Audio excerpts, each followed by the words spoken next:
Here we are for GVL TV, sponsored by Gagliardi Scott. I'm joined here today with the Operations Manager of the GVL, Grant Snagger Wilson. How are you today, Grant? Yeah, good, thanks Mark. Chops Lambourn. Thank you very much.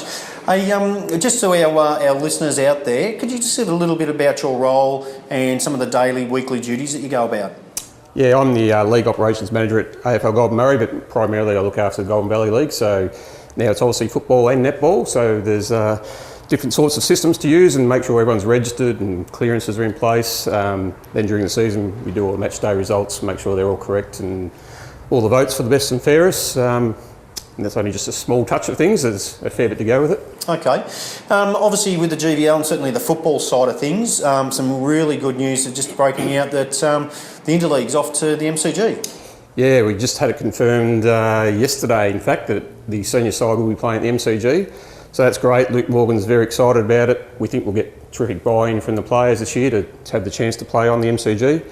And with that as well, we've also been able to secure the Punt Road Oval for our under-18 game against Ballarat. So that's going to be very exciting stuff for the under-18 boys too. Excellent. What about the netballers? Obviously they play as well. Have they secured anything for them yet? Look, unfortunately we couldn't find a spot down in Melbourne to play that game in that sort of vicinity. So Ovens and Murray were actually looking for a side to play because they're playing Western Region at Yarrawonga and they don't have netball. So Ballarat have been quite gracious and happy to let us find other avenues of games for that day. So it looks like we'll be playing Open and 17 under against Ovens and Murray again this year. Excellent. Okay, we're on the eve of the Football League, or the competition starting. Some massive ins and outs and everything like that this year. So can you throw a bit of light on who's in, who's out with some of the teams? Yeah, look, it probably doesn't get much bigger than Andrew Walker co-coaching Chuka. He's back up, living up at Chuka, and we'll be playing with them as well.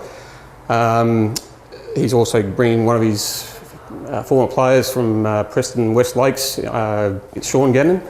He's apparently pretty handy. There's been a few changes from Seymour.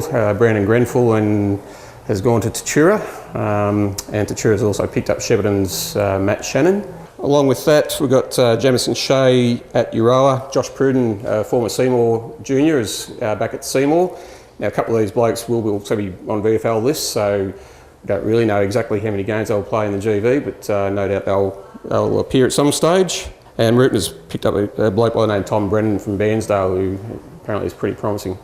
Excellent. So certainly sounds like it's going to be an interesting season. You'd think that Kyabram over the last 2 years haven't been beaten. Can we see that maybe they've come back a little bit and the others have come up? How do you think that'll happen there? Look, I think they'll probably come back a bit. Josh Fick, the captain's retired from GVL football. Reece Clark's transferred. Jake Reeves transferred out. Billy Burston has also left. So look, they've picked up a few other players as well, but I think we could really throw a rug over probably top 4 or 5 and anyone would be a chance this year. It's pretty exciting. Excellent, that's what we want. Look, also this year, and part of what GVL TV is about, it's not about who won last week and goal scorers and position on the ladder. We want to come to you and come to our clubs. We've got every club booked in this year that will come to you at some point in time. We want to get behind the football scenes and get to know the local football club and some of the legends there. It might be a trainer, it might be a club stalwart. So it's not so much about, like I say, the goal kicking and the scoring and things like that. It's more about getting to know the club individually. We're going to have a fast 10 questions with whoever we interview at the time as well, so that should see a little bit of funny side coming out. But certainly appreciate your time and effort today. I'm sure we'll talk to you throughout the year as well with anything that crops up. So appreciate your time today. Thanks, Snagger. No worries. Thanks, Chops.